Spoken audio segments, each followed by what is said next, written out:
تو وہ ہنس رہی تھی اور کہہ رہی تھی کہ پاپا آپ کو پتہ ہے؟ میں کہا نہیں مجھے نہیں معلوم. کہتی یہ جو انہوں نے مجھے 410 نمبر کیس میں جو 14 مارچ 2023 کا ہے اس میں میرے پہ انہوں نے بم ڈال دیا، جس میں وہ کہتی ہے کہ شکر کریں انہوں نے صرف میرے پہ پیٹرول بم ڈالا، ایٹم بم نہیں ڈال دیا. پھر انہوں نے ایک حادثہ ہوا جس کے بعد ہمیں بتایا گیا کہ جی یہ سارا کچھ مریم کے کہنے پہ کیا جا رہا ہے، کیونکہ وہ اس کو نانی کا کوڈ دیا تھا اس نے، اور یہ کیا تھا وہ کیا تھا، اس کے ساتھ اس کو جواب دیے تھے، بدتمیزی کی تھی. سہیل احمد اگر کسی کا مذاق اڑاتے ہیں تو کیا ان کے اوپر پرچہ ہو جاتا ہے؟ اب وہ کہتی ہے کہ نانا ابو میں بس ایز سون ایز میں 16-17 کی ہوں گی میں پاکستان سے چلی جاؤں گی، میں نے پاکستان میں نہیں رہنا. بسم اللہ الرحمن الرحیم. السلام علیکم. It's me Zulekha Nasir and you are watching Hassan Nisar official. آج ہم آپ کو لے کر آئے ہیں قوم کی بہادر بیٹی کے والد صاحب سے ملوانے کے لیے. جی ہاں، صنم جاوید کے والد کے پاس ہم آئے ہیں اور ہم آپ کو حقائق بتائیں گے، ان سے جانیں گے حقائق کہ صنم کیسی ہے. صنم جو ہے ابھی تک اپنے فیصلے پر ڈٹی ہوئی ہے، کیا اس کے فیصلے میں کوئی نرمی آئے گی؟ وہ حکومت کی باتیں جو ہیں وہ مان جائے گی یا کیا اس کے ساتھ معاملات چل رہے ہیں؟ ہم ان کے والد صاحب سے پوچھتے ہیں. السلام علیکم سر. وعلیکم السلام. کیسے ہیں سر؟ خیریت سے ہوں. آپ خیریت سے ہو؟ سر میں بالکل خیریت سے ہوں. پہلے تو سب سے پہلے میں اپریشیٹ کرنا چاہتی ہوں کہ آپ اس بیٹی کے باپ ہیں جس بیٹی نے آج ہمیں بتا دیا کہ لڑکیاں بھی کسی سے کم نہیں ہوتی ہیں. وہ ڈٹی ہوئی ہے اور ہمیں اس سے دیکھ کے بہادری اور انسپریشن ملتی ہے. سر آپ یہ بتائیں کہ صنم کیسی ہے؟ صنم بالکل ٹھیک ہے، وہ بالکل بہادری سے ڈٹی ہوئی ہے. وہ آج بھی میں اس سے مل کے آئے ہیں. آج اس کی ملاقات کا دن تھا تو وہ ہنس رہی تھی اور کہہ رہی تھی کہ پاپا آپ کو پتہ ہے؟ میں کہا نہیں مجھے نہیں معلوم. کہتی یہ جو انہوں نے مجھے 410 نمبر کیس میں جو 14 مارچ 2023 کا ہے اس میں میرے پہ انہوں نے بم ڈال دیا. اچھا بم ڈال دیا؟ بم لے کے گئی؟ تو ہاں تو اس نے ایک بہت خوبصورت لیٹر لکھا ہے، وہ آپ کے ساتھ شیئر کیا ہے شاید میں نے، جس میں وہ کہتی ہے کہ شکر کریں انہوں نے صرف میرے پہ پیٹرول بم ڈالا، ایٹم بم نہیں ڈال دیا. تو وہ کہہ رہی تھی بابا آپ نے نہیں گھبرانا. میں کہ ظاہر ہے آپ میری بیٹی ہو، میں آپ کے بارے میں بہت ورڈ ہوں، تو دیکھو. اس نے کہا پاپا میں نے آپ کو بتا دیا ہے نا کہ میں ڈیفینیٹلی وہ گرفتاری سے پہلے تک کبھی بھی پی ٹی آئی کی آفیشیلی پی ٹی آئی کا حصہ نہیں تھی، سوائے اس کے کہ وہ پی ٹی آئی کو سوشل میڈیا پہ سپورٹ کرتی تھی. تو میں نے اسے بتایا کہ دیکھو تمہاری پارٹی کے فلاں لوگ جو ہیں وہ تو چھوڑ گئے ہیں، اور وہ دیکھو یہ اور 2 رہ گئے تھے، انہوں نے بھی کل وہ استحکام پارٹی میں مفرل شفرل ڈال لیا، تم نے دیکھا ہی ہوگا نیوز میں. تو کہتی بابا میں نا جب باہر جاؤں گی نا تو میں پارٹی کا مفرل پہنوں گی. تو میں کہتی وہ مجھے کوئی پرابلم نہیں ہے، آپ تو نہیں پرابلم. میں کہ ظاہر ہے جو زندگی کی مشکلات ہیں، اور سب سے بڑا میرے لیے جو المیہ ہے وہ میرے لیے یہ المیہ ہے کہ پاکستان کی عدلیہ جو ہے وہ بالکل بے بس ہو گئی ہوئی ہے. پاکستان کی سول ایڈمنسٹریشن جو ہے کوئی رسپانسبلٹی اپنے پہ لینے کے لیے تیار نہیں ہے. وہ پاکستان کے سیکیورٹی ادارے جو ہیں ان کو ملائم کر رہی ہیں کہ جی ہم کچھ نہیں کر رہے. جو بندہ کل انویسٹیگیشن کے بعد صنم کو چھوڑنے گیا، وہ جب اتارنے لگا تو اس کو کہتا بیٹی میں آپ سے معافی مانگتا ہوں، میں آپ سے معافی مانگتا ہوں اگر ہم نے کوئی آپ کے ساتھ اونچی آواز میں بات بھی کی ہو. آپ کو تو پتہ ہے ہم کتنے مجبور ہیں. انہوں نے کہا اچھا آپ مجھے بتا دو کہ آپ نے کیا ہے. کہتا ہے بیٹی ہم نے آپ پہ اس کو کہتا ہے بیٹی ہم نے آپ پہ پیٹرول بم ڈالا ہے. اس نے کہا انکل آپ نے پیٹرول بم 8 مہینے کے بعد کہاں سے ڈھونڈ لیا؟ تو آپ تو مجھے گاڑی میں لے کر گئے تھے اور زمان پارک کا چکر کٹوا کے واپس جیل میں چھوڑ گئے، میں نے تو آپ کو کوئی پیٹرول بم نہیں دیا. کہتی بیٹا آپ کو پتہ ہی ہے نہ ہم نے ڈالا ہے نہ آپ نے دیا ہے، وہ جہاں سے آنا ہے وہاں سے آ جائے گا. تو اس طرح جو ہو رہا ہے وہ جو ہمارے جن اداروں کو ڈسپیوٹیڈ نہیں ہونا چاہیے وہ ڈسپیوٹیڈ ہو رہے ہیں، اور وہ پوری کی پوری ایک جنریشن جو ہے ان کے لیے ان کے دلوں میں اپنے لیے نفرت پیدا کر رہے ہیں. اور یہ پاکستان کی سالمیت کے لیے بہت خطرناک بات ہے. آنے والا وقت جو ہے انہی لوگوں نے کل باہر آنا ہے اور انہی لوگوں نے اس ملک کی باغ دوڑ سنبھالنی ہے.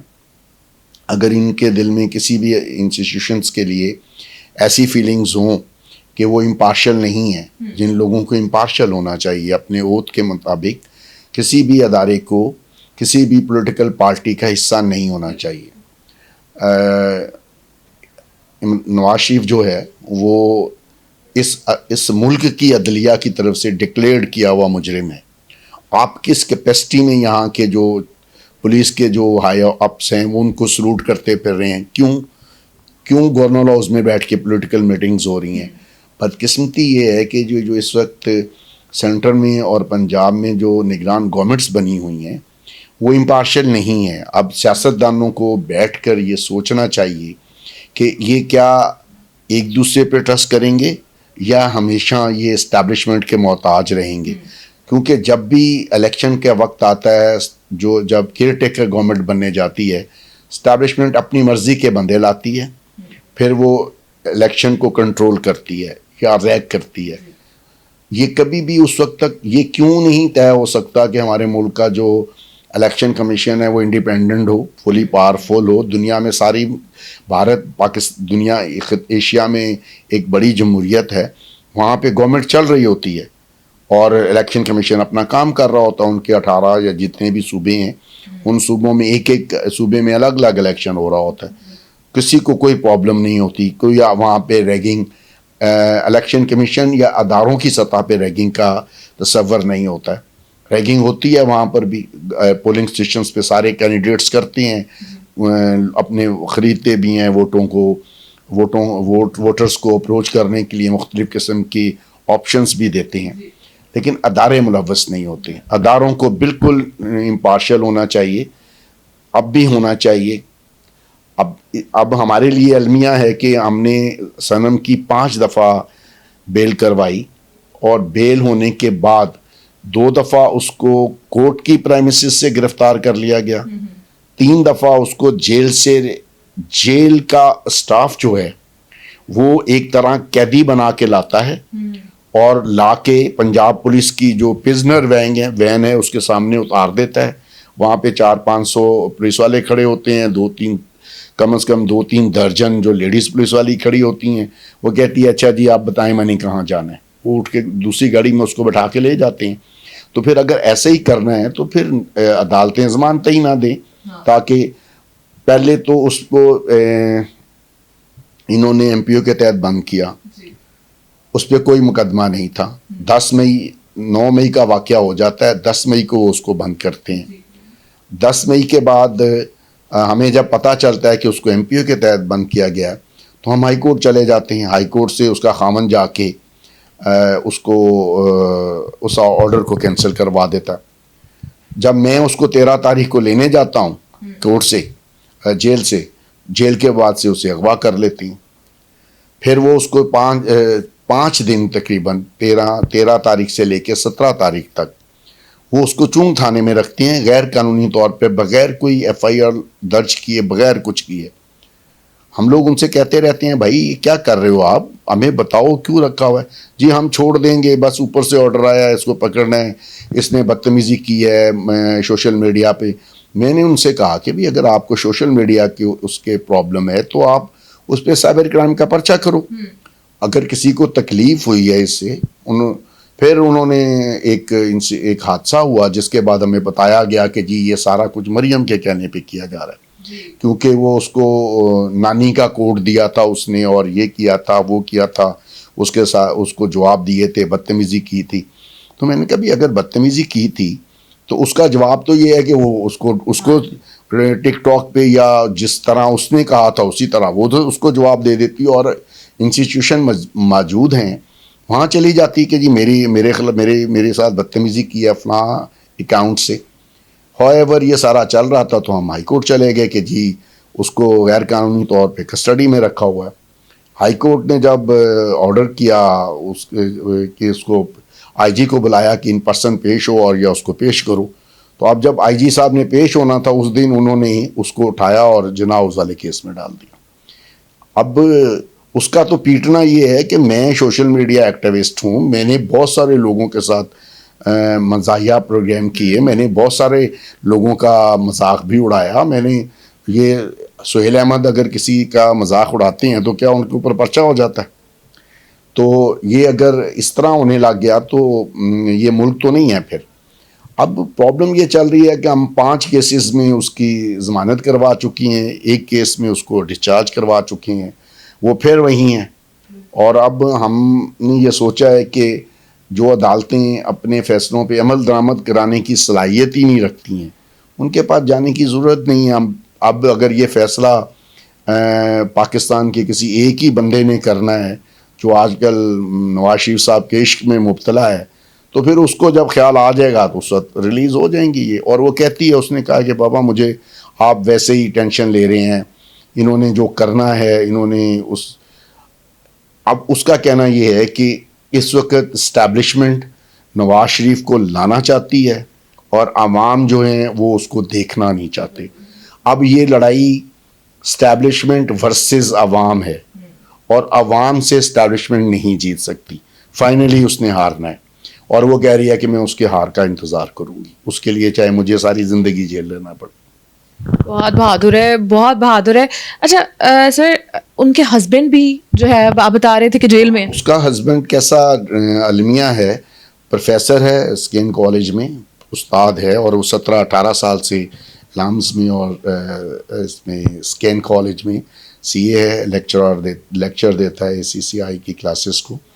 وہ 2 مہینے اس کے گرفتار ہونے کے بعد, صنم 10 مئی کو گرفتار ہوئی ہے اور وہ 14 جولائی کو گرفتار ہوا ہے.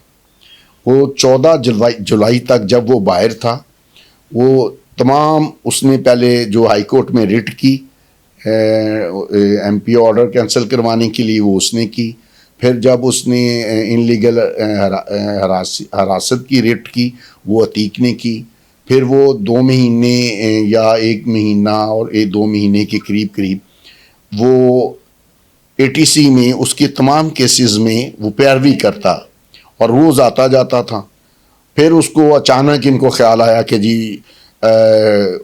اس کے خامند کو بھی پکڑنا ہے. کس جرم میں پکڑے گئے ہیں؟ اس کو بھی 96 میں ڈال دیا.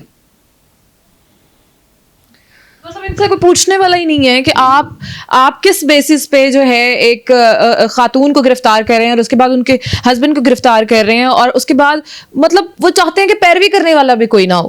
اس کو پہلے بلیک میل کر کے نا اس کو پکڑ لیا, اس کے بعد اس کو جیل میں ڈالنے کے بعد اس کو یہ کہا گیا کہ آپ جو ہیں اپنی بیوی سے ہمیں لکھوا کے دیں کہ جی آپ PTI سے الگ ہو رہی ہیں. اس نے کہا وہ تو PTI کا حصہ نہیں ہے, وہ تو سوشل میڈیا ایکٹیوسٹ ہے. اسے کہو کہ جی عمران خان نے ہمیں گمراہ کیا تھا اور ہم نے اس میں آ کے کر دیا, ہمیں معافی دے دی جائے. اس نے کہا میری بیوی معافی نہیں مانگے گی, نہ میں اس کو اس کے لیے فورس کروں گا. ہوویور اس نے ایک چٹ بنا کے بھیج دی صنم کو کہ یہ ادھر ہیں اور یہ تیرے سے اگر کوئی بھی مطالبہ کر رہے ہیں تو اس کا جواب دے ان کو.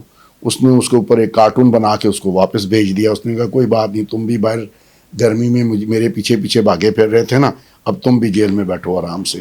اس کا ابھی کوئی آج سے کوئی 2 ہفتے پہلے پہلی دفعہ 2-3-4 مہینے کے بعد ان کی ATC میں تاریخ ایک ہی وقت آ گئی تھی, یعنی دونوں کی جوڈیشل تاریخ ایک دن ہو گئی تھی. تو وہ 3 مہینے کے بعد ملا تھا اس سے, اور ہم یہ سوچ رہے تھے کیونکہ وہ جو عتیق ریاض ہے وہ بہت ہی سافٹ قسم کا آدمی ہے. ہم یہ سوچ رہے تھے کہ یہ ٹوٹ جائے گا اور یہ اس کو کہے گا, مگر وہ اپنی بیوی کے ساتھ کھڑا ہے. اس نے کہا کہ نہیں, میں اپنی بیوی کے ساتھ ہوں, میری بیوی نے بہت زیادہ مشکلات دیکھی ہیں, اب میں ان کے ساتھ کوئی ریکنسائل کرنے کے لیے تیار ہوں, یہ جو میرے ساتھ بھی کرتی ہیں کرے. تو وہ اسی طرح ہیں, اس کے بچے بھی اب اسی طرح ریئیکٹ کر رہے ہیں. اور مجھے یہ خطرہ لگ رہا ہے کہ اس کی بچی 13 سال کی ہو گئی, کل اس کی برتھ ڈے تھی. تو ان کے دل میں پاکستان کے بارے میں یا پاکستان کی اسٹیٹ کے بارے میں کوئی بھی پازیٹیو بات نہیں ہے. مطلب ہم لوگ کبھی یہ تصور بھی نہیں کر سکتے تھے کہ ہم پاکستان کی اسٹیٹ کے بارے میں کوئی نیگیٹو بات اپنے ذہن میں رکھیں گے. مگر وہ اس کی جو 13 سال کی بچی ہے, اب وہ کہتی ہے کہ نانا ابو میں بس ایز سون ایز میں 16-17 کی ہوں گی میں پاکستان سے چلی جاؤں گی, میں نے پاکستان میں نہیں رہنا, یہاں پہ کسی کی کوئی بھی چیز محفوظ نہیں ہے. اگر ہماری ینگ جنریشن میں یہ اس طرح کے نظریات پیدا ہو رہے ہوں گے تو یہ ان لوگوں کے سوچنے کی بات ہے جنہوں نے اس ملک نے تو رہنا ہے. آج کوئی اس ملک کو ایک ڈنڈے سے کنٹرول کر رہا ہے, کوئی دوسرا آ جائے گا, لیکن جو لوگ اس ملک کو ڈنڈے سے کنٹرول کر رہے ہیں وہ لوگوں کے دنوں میں اپنے لیے کوئی جگہ نہیں بنا رہے, اور وہ اپنے لیے بھی اور ریاست کے لیے بھی. پھر یہی ہوگا جیسے آج باجوہ صاحب باہر جاتے ہیں تو جو کوئی جس کو وہ نظر آ جاتے ہیں وہ ان کی خاطر مدارت کر دیتا ہے, تو اس سے پہلے والے جو ہیں ان کے ساتھ بھی یہی ہو رہا ہوتا ہے, تو اب والوں کے ساتھ بھی باہر جائیں گے تو یہی کچھ ہوگا. تو ان کو سوچنا چاہیے کہ کوئی ذمہ داری جو ہے اگر وہ نہیں کر رہے تو ان کے ذمہ آ رہی ہے تو اس کی وہ وضاحت کریں, کیونکہ جو سول ادارے ہیں وہ ساری ذمہ داری اپنے میں نہیں لے رہے. کوئی ایک آئی جی جا کے صنم کے کیس میں ہم نے ہائی کورٹ میں ریٹ کی, اس کے اوپر انہوں نے ہمیں بتایا کہ جی اس پہ 2 کیسز ہیں. پھر جب ہم نے انہیں دونوں کیسز میں اس کو بیل آؤٹ کروایا, انہوں نے اس کو پھر اریسٹ کر لیا. پھر تیسرے کیس میں ATC کی جج جو ہیں انہوں نے اس کو ڈسچارج کر دیا. چوتھے کیس میں ڈسچارج کے فوراً بعد کورٹ سے اسے دوبارہ پکڑ لیا. ہم ہائی کورٹ میں کنڈیمپٹ آف کورٹ میں چلے گئے کہ جی انہوں نے جھوٹ بولا ہے ہائی کورٹ کے ساتھ, انہوں نے ہمیں آئی جی صاحب کے بہاف پہ AIG لیگل نے لکھ کے دیا کہ اس پہ 2 کیسز ہیں. پھر اب یہ کیا کر رہے ہیں, جج صاحب نے IG صاحب کو بلا لیا, IG صاحب نے وہاں پر خاصی جذباتی قسم کی تقریر کی کہ جی 40,000 لوگوں کو ہم انویسٹیگیٹ کر رہے ہیں, یہ کر رہے ہیں, وہ کر رہے ہیں. میرے پہ بہت پریشر ہے, اوپر سے بہت پریشر ہے. وہ میرے خیال میں جذبات میں یہ بات کہہ تو گئے, لیکن ان کو فوراً یاد آیا. جج صاحب نے پوچھا کیا کا پریشر ہے, یہ سوشل میڈیا کا بڑا پریشر ہے. اس نے اپنی وہ جو غلطی تھی جو اس کے منہ سے, اس نے کہا کہ جی سوشل میڈیا کا بڑا پریشر ہے. ہوئیور جج صاحب نے اسے کہا کہ آپ اپنی جو سارا کچھ جو ہے پہلے جو آپ نے 2 دفعہ میں لکھ کے دیا آپ نے اس پہ عمل نہیں کیا ہے, اب آپ مجھے ان پرسن اپنا جواب ریٹرن لکھ کے دو. اب وہ اس کی تاریخ 10 نومبر تھی, لیکن وہ چھٹی آنے کی وجہ سے وہ جو ہے ری شیڈیول ہو گیا کیس. تو پھر ہم نے دوبارہ اس پہ CM ڈالی ہے. اب اس پہ 24 تاریخ پڑی ہے, اب دیکھتے ہیں جج صاحب کیا کرتے ہیں.